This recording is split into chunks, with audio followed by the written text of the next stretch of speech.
Holy, holy, holy. We are back. We are live and we are in full effect. Thank you all for tuning in. This is going to be another great episode. Number 51 already, man. How you feeling, Daniel? I'm feeling good this morning. 51, my friend. 51. I still remember the first one. We didn't know what the hell we were doing. Didn't know what we was doing. I didn't know what I was doing. You knew what you were doing. Bro, we came into this thing, fully unprepared. But I think it flows so much, it flows so much better now. It's like we're in tune, we're in sync, and we just have that chemistry now. So that's a plus. So I'm super excited. 51. Yeah, that's pretty awesome. I'm with you, my friend, and it's nice to see more followers every week. Indeed it is. Welcome back, everyone. We're progressing in the right direction. That's what I would agree. Welcome back, everyone. Yes, indeed. Good morning, Thursday. Who's here and ready to go? Oh, we got 5 people in here right now. I'm pretty sure there'll be more people by the time we finish this introduction. But yes, everybody, welcome back to the closing table. This is episode number 51, and I'm super excited to talk about what we have to talk about today. And if you was with us Monday, we had a pretty great episode. We were talking about, we spoke about the war between the tech giants. Today, we will discuss the war of the 2 global giants, the United States and China. Many of us may not even have our eye on this thing, but it's bigger than we all think. It's definitely bigger than we all think, and it's something that I think we need to keep our eye on for the next few months to a year. We can focus on the small things like our finances and what bill hasn't been paid. But listen, if this thing sparks off, you're gonna have to worry about a little bit more than that. I'm just being totally honest with you. But yeah, man, I'm super excited to have this conversation today and welcome you all back. If you have not yet hit the subscribe button, please hit the subscribe button, hit the like button. That helps us with that YouTube algorithm as well, and hit the notification bell so you can be notified every time we go live. Yeah, so James, I agree with you, man. I will tell you this, my friend. I talked about Monday's podcast all the way up until yesterday. It was a great conversation. I kept diving in more information. I think yesterday there was some news that came out or a video that came out about Elon Musk satellites and all of that stuff. And it's just really intriguing. And then today we're going to actually talk about, 2 world powers. You know what I'm saying? So it was good. I tell you, if you missed Monday's conversation, I would definitely go back and listen to that. I think it was one of our better conversations, to be honest with you. Indeed. And yes, I would definitely agree with that. I mean, it's definitely intriguing to have a conversation around technology. I'm a huge fan of technology. I'm a huge fan of, the things that we have going on in the world of technology and how we're expanding. And speaking on that real quick, before we get into before we dive into our discussion, honestly, I've seen 2 movies this past week, 2 intriguing movies. If you all don't know, this is not a sponsored statement I'm about to make, but I am a member of AMC, A-list Stubs member. I have been that member for about a good year now, maybe a little over, but I love the benefits you get from that. If you like movies like me, I get 3 free movies a week. I spend $20 a month, and it's pretty amazing. It's like $23 and change, and I get to watch 3 free movies a week. You can't beat it, right? Free upgrades on your popcorn and your sodas. I mean, you get to skip line, some VIP treatment there. I'm just thinking, right, James? I'm just thinking. They see this guy. He watches his 3 free movies a week. He goes at 12 o'clock. Somebody sees him at 2 o'clock going into another movie. Then at 4 o'clock, he's going to another movie. Like, how many times have you gotten in trouble? Like a manager's like, hey, man, let me see your tickets. No, they ask me for my ID now. I was like, where's your ID, guy? And I always forget my ID in the car at the house or something.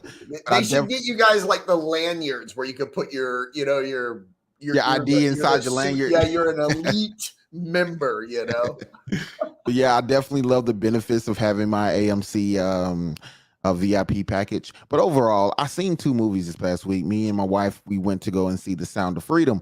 One movie I definitely highly recommend everybody take a look at. If you have not seen that movie, man, this movie has been it's been done for the last 5 years, but they've been fighting to get it inside the movie theaters because it's so deep. It's talking about child and human trafficking overall.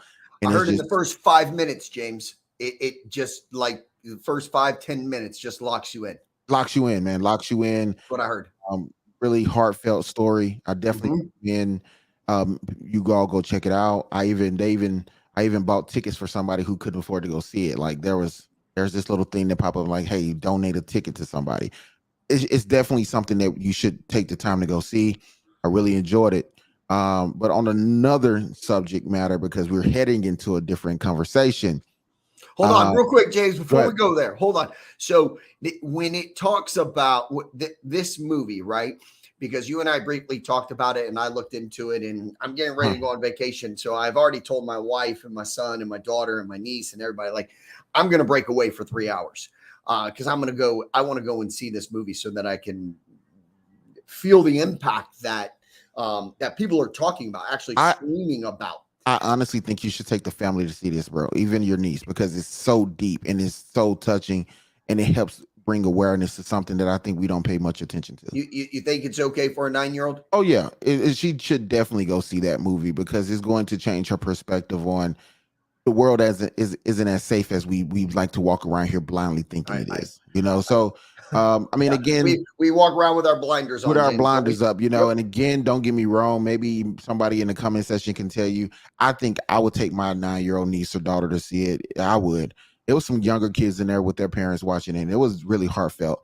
But No, and I can appreciate that, James, right? Like we're very honest with our children. We tell them everything. We don't hide anything from right, them. We let them know what's going on. And I mean, honestly, it's worked for us, as a family. So if you think if you think it's the right thing to do, and you would do it, you would bring your niece. I would bring mine because we all need some things every once in a while to open our eyes and to take those blinders off. uh, So uh, indeed, indeed.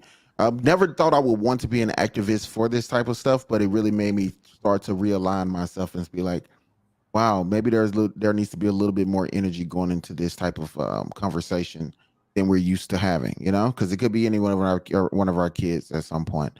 But yeah, that was a great movie. The other movie I went to go see it yesterday. It was called Mission Impossible. Uh, oh my god, Dead Reckoning, the Dead Reckoning. And I was, I'm a huge Mission Impossible fan. I've watched them all since 1997, six when it first came out. 87. You know, I've been like, I love the Mission Impossible movies, love Tom Cruise in them. And even briefly, once I heard the new one came out, I went back to watch all of them prior. And it's like, what, six of them? And they're long, they're 2.5 hour longs each. So this movie was 2 hours and 43 minutes. But one thing about Tom Cruise and his Mission Impossible movies, it's not that the missions are impossible, it's the context in which the missions are based around. It's always based around some type of espionage, some type of tyranny, some type of structure where there's a government ploy to overthrow something else. There's always the next big tech dilemma or the next big nuclear dilemma. There's always something that seems to actually come into fruition after the movie comes out. So right now we all know that AI in the tech world has been one of the biggest things that we have been facing over the past 6 months. But this movie is all about that. This movie is literally based around a sentient AI. And what have we all been talking about? AI becoming sentient. Everybody's race to the global tech world. Everybody's race to get their hands on the next big tech thing that could, help us in war. And that led me to this conversation today, pretty much fears of World War III, which is the closing table number 51st show. And I'm super excited to have this conversation with you today, Daniel. And I am as well. James, do you think since but COVID, people watch movies differently? I would hope so. I personally would. Because nobody thought COVID would shut us down, would shut the world down, Right. right? And then it happens. So now watching a movie, are you like, oh, wait a minute. Oh my God. Like, do you question yourself? Do you see somebody running out of the movie theater, grabbing their phone and be like, okay, we got to build a bunker. We got to do this. I mean, it's nuts. I mean, it really is nuts because there's so many movies like Contagion that told us about this, COVID outbreak and this pandemic that we will be shut down. Like there's been so many, little tidbits, like even in The Simpsons, there's always something people can go back and say, well, they said this in The Simpsons before it happened. Look, they talked about the submarine missing. My thing is just like, and again, I want to bring the Bible up. I don't think the Bible is predicting the future. I think the Bible is a blueprint for someone to create the future. Like Yeah. that's my perspective on it. And I think the same thing about the movies. The movies aren't predicting the future. It's pretty much showing the plans of the future. That's my And James, you talk about it, right? So we have Sounds of Freedom, yep. we have Mission Impossible, and then we have Oppenheimer, right? Like Oppenheimer. Oppenheimer is a movie that I want to see. I I, remember, I gotta see that. I think it comes out the 6th or 16th or something like that. I remember in high school having to write a report on the atomic bomb, all of that stuff, like essay. I remember turning one in, and my teacher's like, you need 5 more paragraphs. I'm like, oh my God. Right. So I remember writing all about that. Right. And so you have Sounds of Freedom, children. Then you have Mission Impossible, AI. Now you've got this movie here talking about the bombs and all of that stuff leading us into today's conversation, right? Like it's crazy how you could tie everything into all of this stuff. And again, people can call me crazy. I've been called other things, probably worse things. But overall, when it comes when it comes down to it all, I mean, there's a synchronization within that connects everything to something. So my thing is, it's like all of these movies are coming out, and me and Bernadette, when we go to the movies, we sit there and look at the previews, and we tie one preview to the next. It's like we Yeah. find something like, oh, okay, this is where we're headed in our generational structure. But yes, overall, the movies have some stuff to say. TV shows have stuff to say, and I think it's not a blueprint. I mean, I don't think it's a. I think it's a blueprint for where we're headed in the world. It's just my total opinion. I haven't seen Indiana Jones yet. May go and see it, but yeah, it beats out Disney. Maybe some stuff in there I they're telling definitely us. want to see Indiana Jones, kind of who I grew up with as a kid, right? Like, I Yeah, mean, you know what I'm saying? right. Whether Just it's want to see good it on or that. not, it's still something you gotta You go just and got see. to put in your movie bank, right? Yeah. So again, Monday we talked about the tech giants. Today we're going to be talking about the global giants, which is China and United States. And the reason why we need to have this conversation, because I don't think people are focused on the actual outcome of this big, not political war, but this tech war that we're headed into. We're headed into a tech war. And It's before it, we get into it, that, it's like a game of chess if you actually look at the board and see what kind of moves and stuff are happening right now. It is insane, man. It is insane. oh, I would totally agree. I mean, when it comes down to it, if you're not strategic in this world, if you're not strategic in how you're moving yourself around these other bigger chess pieces, you're going to end up, falling short when things starts to actually happen. But before we get into that, man, I want to talk about President Zelensky, because President Zelensky was just at the UN, the NATO conference. Summit or whatever it was. Yeah, Yeah. the Right. NATO Meeting. conference. Yep. Uh, Conference. yeah, and there's pictures of him pretty much looking like he's being isolated. He's standing around kind of oddly, but we know now that President Zelensky's goal was to become part of the NATO agenda, and they denied him access. They denied him membership to NATO. And if you're not familiar with NATO, and I'm pretty sure everybody is, we talk about it enough, but NATO is pretty much a conglomerate of nations and countries that have come together as a ally to one another in case war breaks out. They pretty much stand up for each other.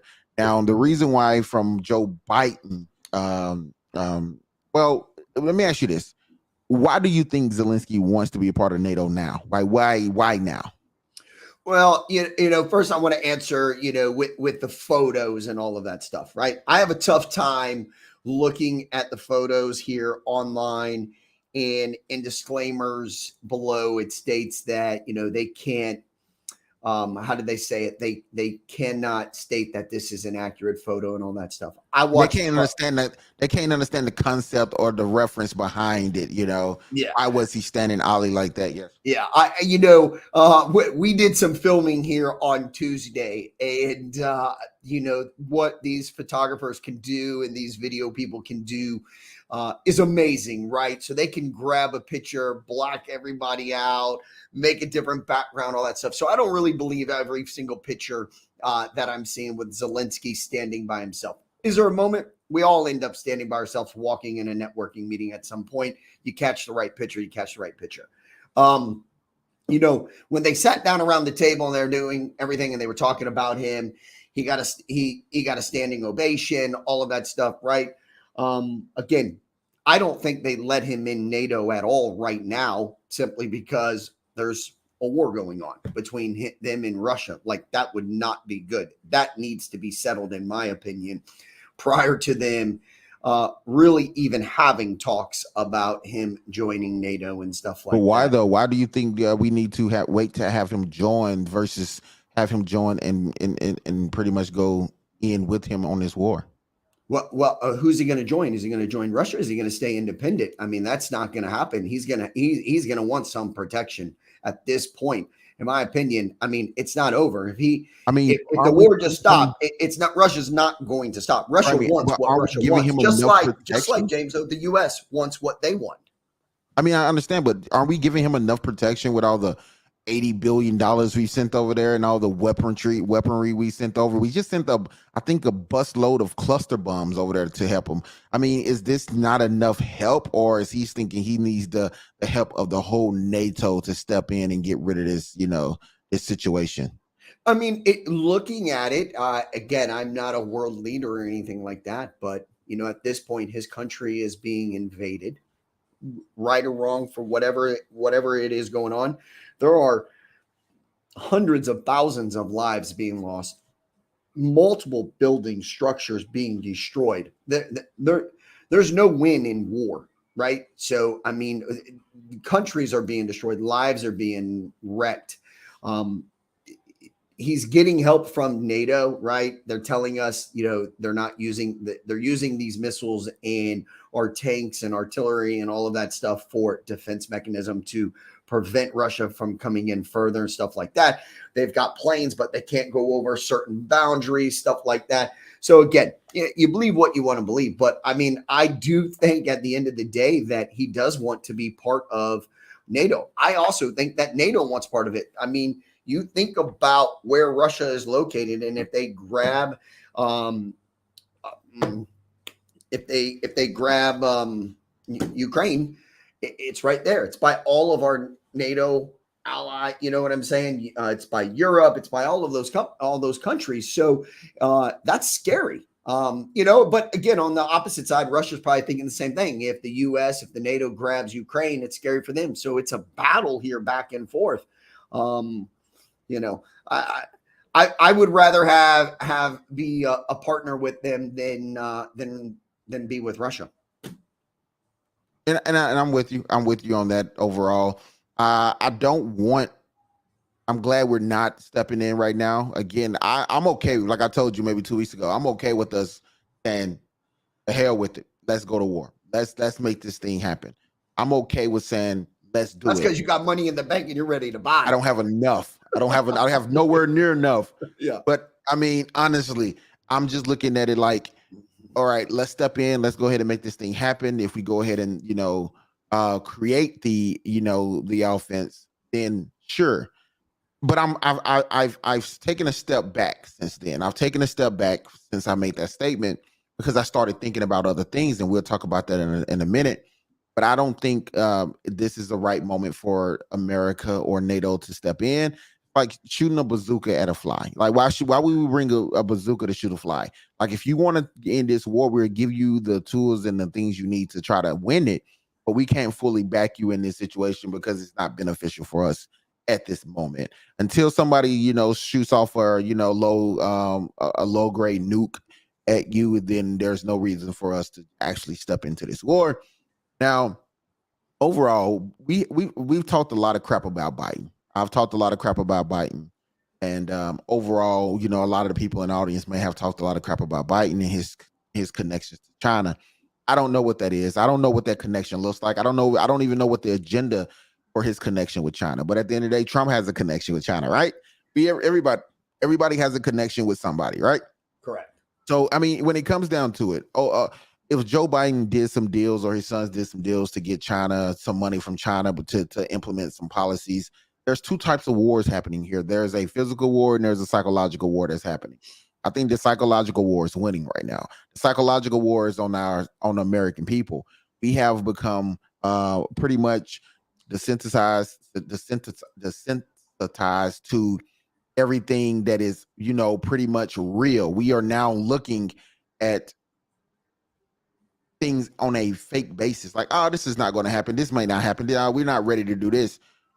That's where we need to be for the perfect attack. If we're all not focused on the things that matter, and we're focused on the the social medias and the BS that's going on, next door to us, we can't focus on the macro of everything, and that's, I think, this global war that could be popping off in the next few years. And with that being said, who really wants war though? Who really wants it? Like, where are we with that? Like, who do you think we really want war? Does it need to happen? What is the I purpose mean, here? I read it, James. There's no win in war, right? I mean, there's no win. It doesn't matter. There's innocent lives that are lost. There's a multitude of building structures, homes. I mean, just destroyed. It's not good for anyone. Yes, somebody would say, well, and I joked and I said, yeah, money in the bank. I mean, I'm totally kidding when I say that. So please don't take that the wrong way, friends and family, right? But it's scary that the moves in what really is possible with two countries like Russia, China, the US. I mean, it is crazy. And think about the power that we all have, regardless who's one, who's two, who's three, who cares. It is absolutely scary when you look at the manufacturing, the producing of US ships, tankers, aircraft carriers, built producing islands in the ocean to land carriers and stuff like that, in planes and bombers and all of that stuff. It's really scary that that's what we're doing. We talk about what is it? Love, respect, all that stuff. Peace. Peace, right? Yeah. And that's not what's happening across this world. It's not. That's not happening whatsoever, and that's scary. That is really scary. Oh, it's true. It's definitely true. When it comes to this, and you just mentioned it, the air carry, the aircraft carriers and the bombs. Let's talk about it. What's the purpose of this right here? What, like, again, who really wants war? No one really wants war, but if it's necessary in any sense. I mean, that's just what it comes down to. It's dog eat dog. It's like either I'm gonna get eight or you're gonna get eight. Who? It's fight for survival, right? Yeah, But no, absolutely, James. You're saying it right. Like, it's like, oh, we don't want war, but we just want to have necessary. We're going to take necessary measures in case it happens. Well, maybe we should be talking the opposite way. Let's not build this. Let's talk about how we could all work together and just continue the life circle and everybody be prosperous and love, peace, all that stuff. But not happening if you look at the map right now and the chess moves that these guys and girls are making right now. I would agree. B. Walker said endless wars destroying young men of military age, which weakens the population. Again, I would agree with that one as well. We're going to talk a little bit more about that here in a minute. Zelensky needed permission to enter NATO from the very person they tried to kill. Indeed. And on that basis, he would not get into NATO at this moment. I think it'll be a while before we see him actually move into that position. That's if he doesn't, if he doesn't if they don't what's the new term? If they don't unalive him, if they don't unalive him by that time, then sure. But if he's still alive, yeah, they'll probably let him in after the war if he's alive or not. So that's understood. But I totally agree. But back to what we were saying, who really wants war? Let's talk about it. Who is Taiwan? Let's talk about who and what is Taiwan. Because Taiwan used to be a part of China. Taiwan is pretty much an arm or a leg of China. It's no different than Ukraine being the arm or leg of Ukraine, or Ukraine being an arm or leg of Russia. It's just basically now they want their country back. But why do they want their country back so bad? Well, they pushed Taiwan out during the 50s and 60s because it was a fight of the nationalists versus the communists, and Taiwan wanted to be a Democrat. They wanted to be a democracy. They wanted to be a democracy of their own. And they've been able to self-sustain that over the past 50, 60 years. So they have no reason to want to join a communist party again when they're self-sustained at this point. Yeah. They're running on their own right now. They're running on their own. So there's no point in joining back into a communist society where they're being controlled by, Xi Jinping. So the thing about Taiwan is that they are producing 50% of our semiconductors. Our semiconductors run everything on everything. The computer we're using right now, the cameras, the lights, the technology that's on everything I have. There's a semiconductor that's involved. Now that's the big issue, is that all of these semiconductors are coming from Taiwan. And I don't think Taiwan would be a big issue if they wasn't producing so many semiconductors for everything that we use to run our society. Now, these semiconductors are now a commodity. Why it's so important, right? Why China wants them, why US wants to be partners with them, right? Like that's huge. Yeah, it's very huge. So, I mean, again, if they're producing 50% of these semiconductors, they're now a commodity. These things are just as as profitable and as much needed as oil and gas. Like who controls the oil, who controls the gas, controls the world and the financial structure of our American society and our global society. So there's a lot of money to be made. There's a lot of control. But the thing about that as well is China owns 25 to 30% of the semiconductors already. They already produce 25 to 30% of these semiconductors. So when it comes down to it, if they was able to take Taiwan, then what does that mean for everybody else? Correct. Well, now they own 80%. Yeah. Right. Yeah. If they decided that, okay, we don't want to play by their rules, then how about we just say you don't get any of these semiconductors that runs your missiles, that runs your computers, that runs your satellites, that runs your cell phones. That shipping container didn't leave the yard. Sorry, it'll be to you in 2 months. Yeah, sorry, but you don't get these this month, So it comes down to that overall. These damn semiconductors, technology. But the thing about this is that we shoot ourselves in the foot so often as Americans. We literally sent our companies. We used to produce these things here in America. We had companies that were producing these things here in America. But guess what happened? Guess what we decided to do? We decided to send those companies to Taiwan and to China to build them because we wanted cheaper labor. We wanted cheaper staff. We wanted to make more profit. It was no longer about the Americans' growth. It was about how much money I can put in my own damn pocket. So with that being said, we now have foreign countries pretty much producing a commodity that's controlling our future growth. And this is the thing that's horrible, because the 80 million or 80 billion that we could have spent on that we spent on Ukraine's war could have went into our own infrastructure, could have went into bringing back these semiconductors. We have to start again. I'm sorry, but we have to start producing here again. We produce nothing. James, can't we just add some more debt to the to our national debt? And no, we can't do that. I mean, because adding national debt just kills the American society as who we are. It's like, I don't want to pay more taxes for homeless people, or I don't want to pay more taxes to feed people, or I don't want to pay more taxes for people's health care. I don't want to have to work harder to help people who are not producing. But what we need to do is bring back stuff that could help people produce and gain more financial structure here. Again, hate me or love me, I don't care. Hate what I just said. I believe in helping my fellow person, my fellow American. But what I don't believe in is giving my hard work away with nothing in return.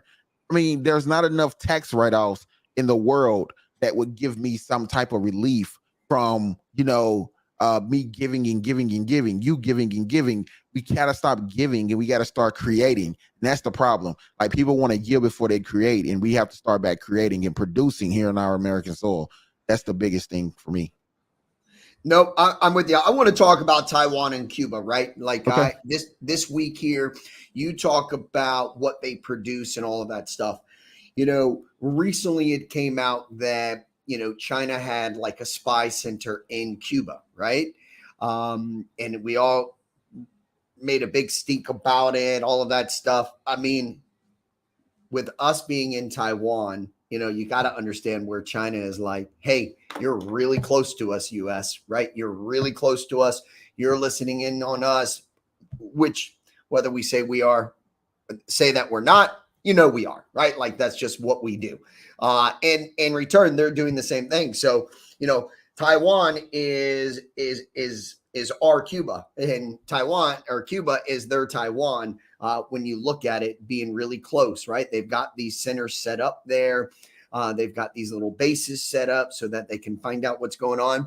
And it's funny because what was it, 6 months ago? Was it the Spy balloons? the spy balloon? Mhm. They're like, oh my God, how did that come from China all the way over? It probably didn't. It probably came from Cuba. It came from Cuba. You know what I'm saying? But, you start adding these things up. And again, it just kept running through my mind last night, James, when I was sitting here kind of preparing and talking about today's topics and stuff. And it was like, I just kept looking over to the chessboard at the house. And I'm like, this is just a game of chess. Who's got their queen king covered? And right now, all the pawns are out there, laying down the groundwork. So it's really scary, man. Oh yeah, and again, I mentioned this 3-4 weeks ago. The war may be closer than we all expect, but or even think about, but it's true. World War III is on the horizon, and V just said it. And shout out to V for tuning in today, and definitely make sure you hit that like button and subscribe button if you haven't already. We destroyed the supply of the market with the crypto rush of 2020. GPUs are about to become super rare at the worst time. Even AI and World War III on the horizon. Yes, I totally agree with everything you're saying. That's what we was just mentioning. There's a lot going on. I mean, there's a CBDC. They're creating their new unicorn and all of this other crap. It's really hard to see what's what because there's in some sectors we're working with China. In some sectors we're setting up plays to go against China. But going back to what you just said about Cuba and Taiwan, the thing about it is that okay, Taiwan, Japan, and the Philippines have always been a barrier to stop, the Chinese or the Communist Party from expanding out into the Pacific. So as long as we have been able to create that chain, and we got to realize Okinawa, when we took Okinawa, when we took all of these Japanese countries during World War II, was it World War II? Yeah, when we dropped the bombs on them, we took a lot of control. We took a lot of control from Japan, and we are now deeply implemented in Japan.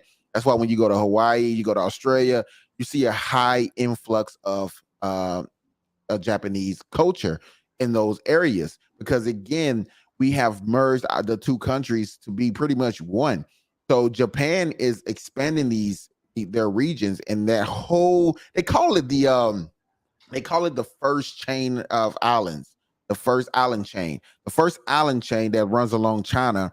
That is what people forget is owned by Japan. All of those they run down the coast, Okinawa. I forget how to pronounce the other ones, but that chain of don't try to pronounce them all. Yeah, I know you're right. That chain of islands that run along the coast of Taiwan and China is belong to Japan, but people forget about those. That runs all the way down to the Philippines. The Philippines removed America about 50 years ago, maybe 30, 50 years ago. They removed America out of their country, but now they have brought us back because everybody's afraid of what China may be able to do. And yeah, we're placing submarines, we're placing high impact missiles, long range missiles, short range missiles in those areas, army bases. We're actually using these places as a storage, as a shipment. So as long as we can control this South China Sea up into the Pacific along the borders of China, we are positioning ourselves, as you said, as a dominant force. And China could look at this as a threat, which means they could want to, retaliate or say, y'all are trying to confine us or contain us in some type of old school civil war, in some type of old school civil war moves where they contain you like they did Germany. So with that being said, I said, well, Cold War, where they contained Germany, and that's what they could be trying to do to China. But overall, it's a great play. There's also Australia. There's Australia, United States, and the UK have merged together to create Aqua, another global, conspiracy collaboration where they're placing submarines along Australia, and these are nuclear submarines that has long range, and they can be underwater for like 4 months. Like they can literally be underwater, like submerged for 4 months at a time. So Yeah. they're preparing for something big. They're preparing for something huge. The thing is like, how blindly are we going to continue to walk around here with no idea of this attack or this process and continue living our lives like nothing is wrong? You know? James, well, what about in February when we signed a defense agreement? We extended our terms and stuff like that with the Philippines. Like they are right there in these chain of islands. They are right outside. I think they're 100 miles or something like that from Taiwan. Right. They're literally 190, 90, 99, 105 miles away from Taiwan. And again, this Hey, is James, did you know that Cuba's 90 miles away from the coast of Florida? yeah, from the Like, Keys, it's that close, right? It makes it like mentally, we think these things are so far. I literally drive that in a week, like less than 2 days in a week, you know? Like yeah. it's literally nowhere. But yes, honestly, you're right. I mean, the Philippines, that's why they brought us back in. Philippines brought us back in because of what China is preparing to do, how China is really, becoming a dominant threat and and shifting their authoritarian mindset. Because this is the reason why China is in Cuba, and I mentioned this multiple times, is because they are now the support system for the Latin community. If you look at all the Latin cultures, Mexico and Brazil's and Cuba, they're financially supporting them. They're the one who's propping up them, economically. Same thing America been doing. We've been going into these countries, propping up people, and then saying you owe me. And how do you owe me? By letting me put a military base inside of your country. That's why I was saying, if one of the scenarios is if we decided to attack and we send our troops over to Russia and Ukraine, China is going to have Mexico, South America attack us on the West Coast. We're talking about California, and they're going to submerge that away. Cuba would attack Florida. Cuba would attack Florida. I mean, it's plain to see. I mean, it's pretty plain to see once you have the facts about it all. So I'm saying there's a few scenarios, but I think I disagreed with you a couple of weeks ago when we talked about this. I was like, it's not going to happen. Now that I see the pawns out there in the game of chess that's happening, it's possible. I still think it's very tough, but it's very tough. It's possible when you start thinking about where everybody is setting up. People think, World War, they think it's just going to be like you said, people think, okay, it's going to be in China, it's going to be in Ukraine, it's going to be China, Ukraine, Russia, blah, blah, blah, all of us, the U.S. over there. But it's possible that it could happen in our own backyard as well with all the moves that are happening. And I don't want to be one of the people that said, but if it happens, what do we do? Like, if that happened on our soil, what do we do? Like, how do we protect ourselves? And that's going to take me into my next conversation, because I think we have to talk about this. I think we need to talk about this on multiple scales, because I'm afraid that we're not prepared here, because we're weak. We're scared and we're weak. Our community, our society, everything is falling faster than we can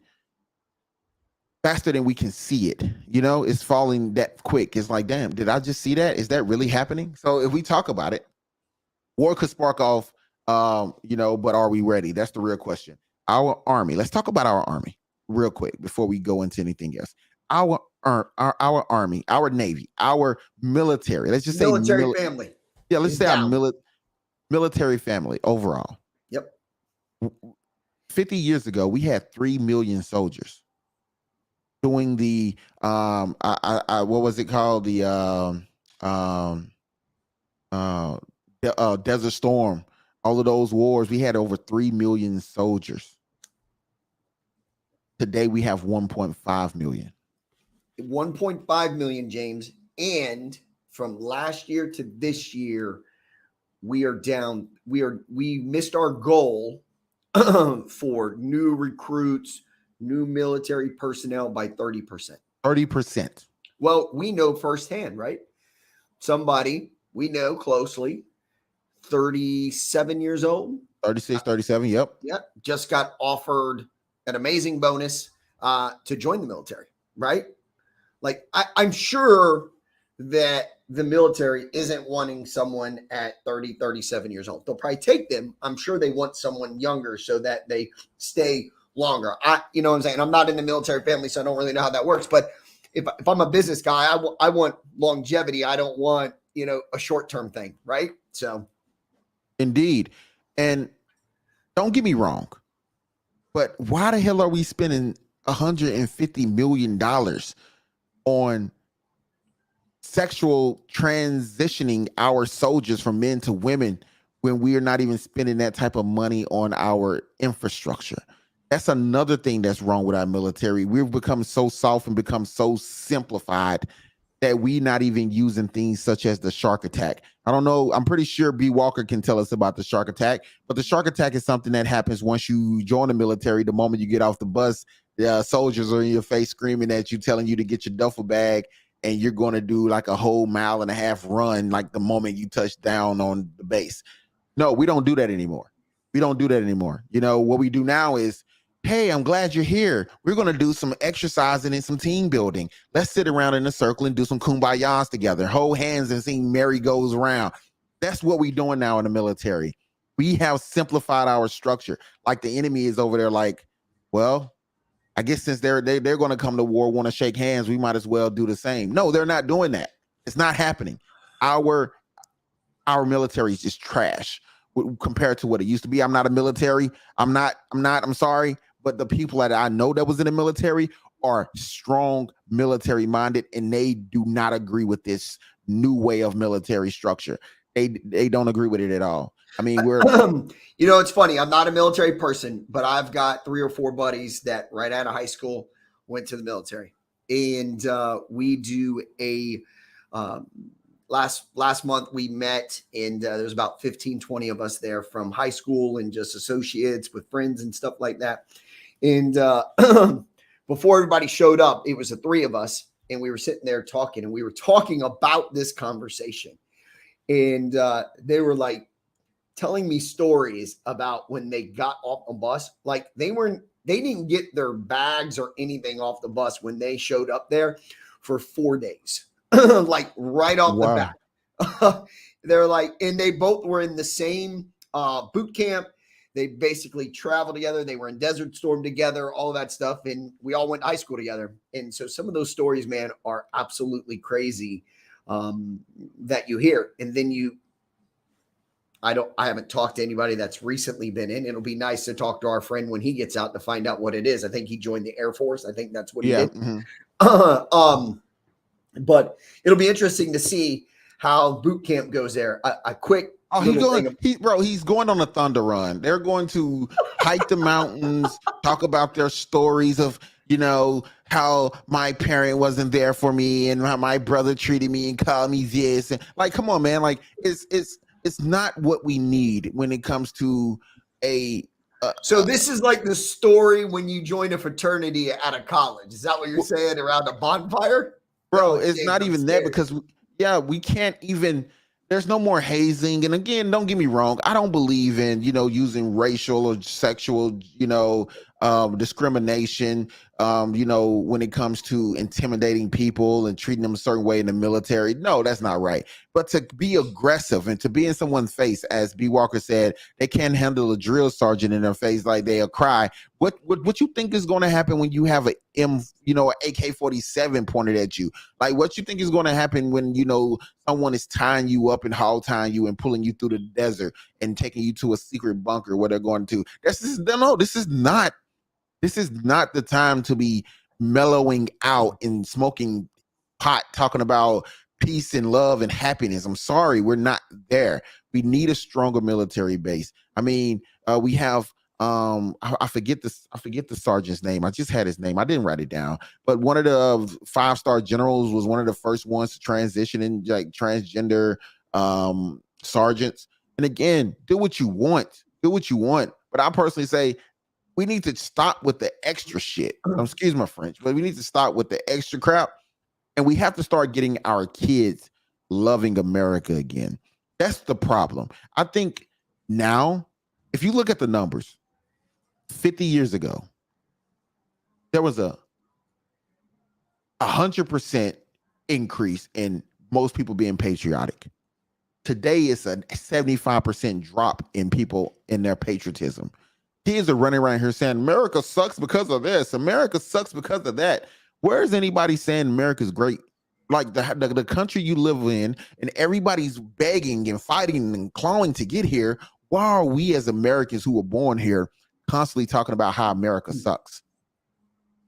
I personally think it starts with the infrastructure, like the teachers and people that, are out here teaching this woke mentality that, well, the kids need to learn this. I hate that they took the Pledge of Allegiance out of school.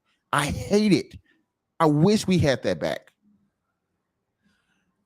I wish we had that back, and I wish we had cursive writing back. Right, scares me there. But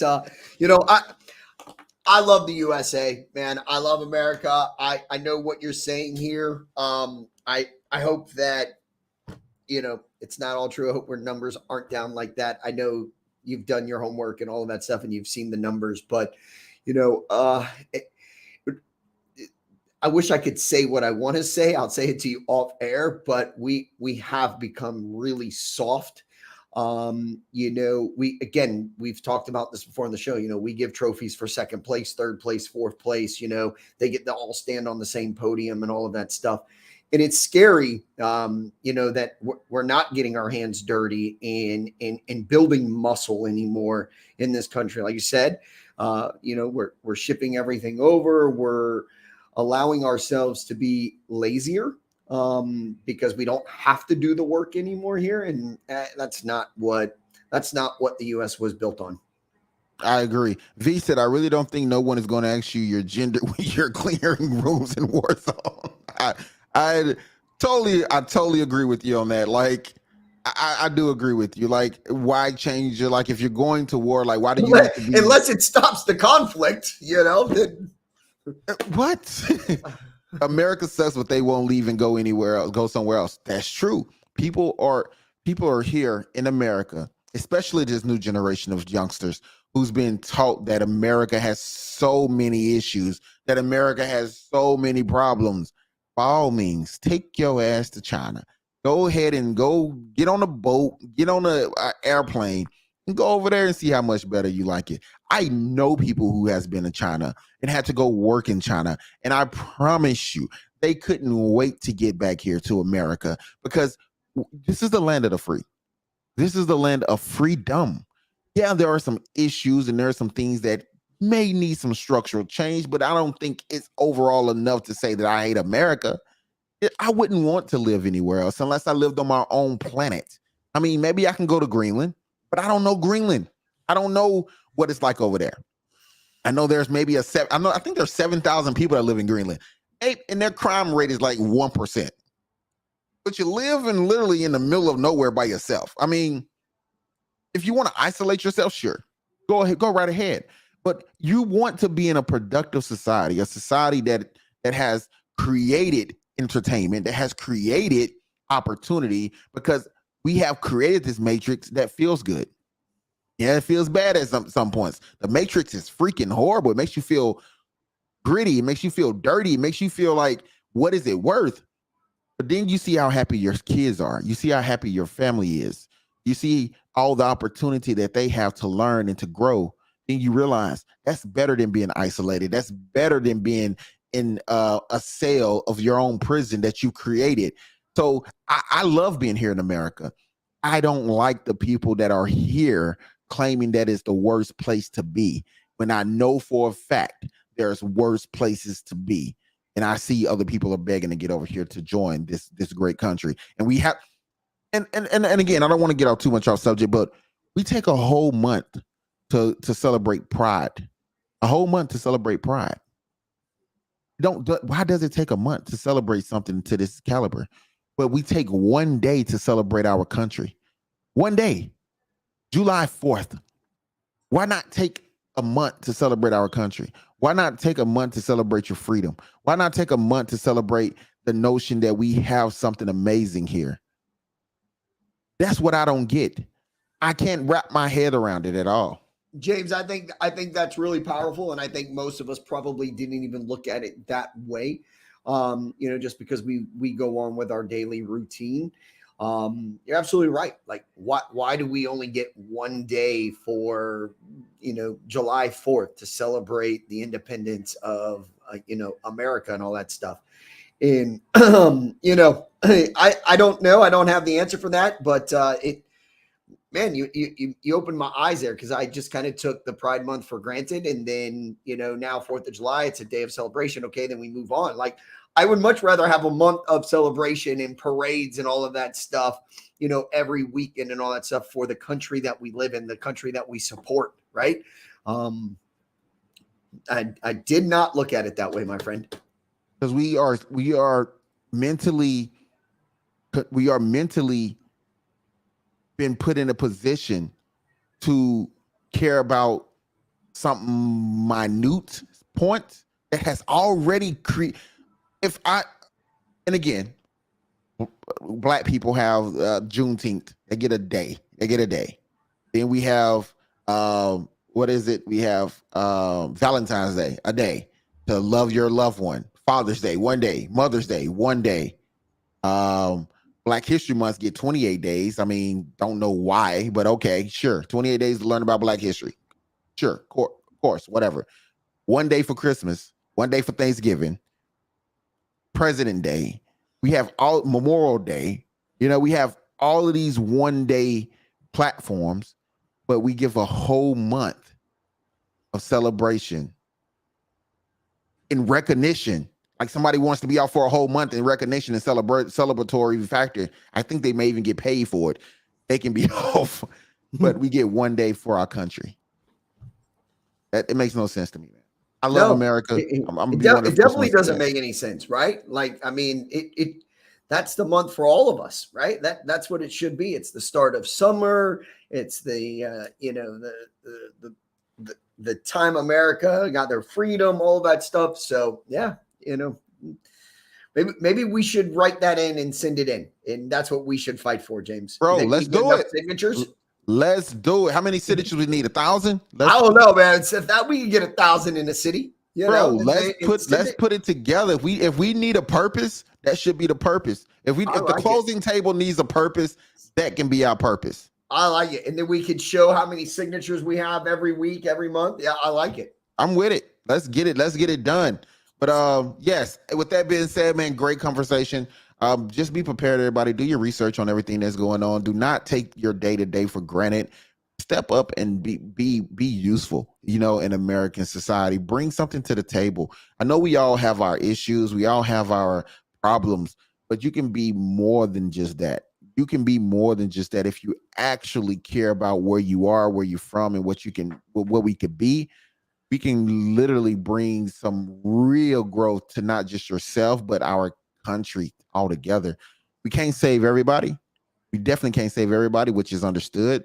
But the goal shouldn't be to save everybody. The goal should just be to help yourself and then help everybody around you that can benefit from it. So with that being said, man, I think it was a great conversation. Another one for the books. Another one for the books. But hey, for all our Florida family and friends, right? If you have nothing to do on July 20th, we are hosting an event. We will have multiple speakers there at the Godfrey Hotel, right on the Causeway, from say 5:30 to 9 p.m.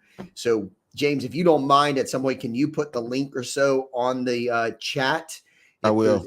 Anyone there that knows someone that's interested in real estate investments, real estate, or just kind of wanting to figure out the market and where it is headed, we would love. It's a free event that we are hosting for all. So spread the love, please. Indeed. And I'll drop it in the comment section at the end of this video or the description, but definitely make sure you come back and click that link. If you know somebody that's in real estate, want to be involved, we're here. We're ready to, work with them. James, I'm going to tell you this, my friend. I know you guys are headed down. You better grab your fans. You need to make one of those homemade coolers with the ice and the fan, because it's hot, brother. It's hot. Well, one thing I know, man, is that I need some heat. Our water temperatures, I think they got a marker yesterday, 98 degrees. The Gulf of Mexico, like, temperature was 85. Like, that's nasty, man. Whoa, 85. But that's like having a hot, steamy bath. Like, Yeah, that's like a hot bath, then it sits for 30 minutes, and then you jump in, right? Like, that's nasty. I don't know. It made me feel like someone peed in it. Like, I don't know. Like, yeah. Okay. But listen, everybody. Hope y'all have a great one. We're off to closing. Today's closing day. So closing table has official closing today. So yeah, man. With that being said, everybody have a great one. We look forward to seeing you all Monday, and have a great weekend. Stay safe and See you later. stay productive.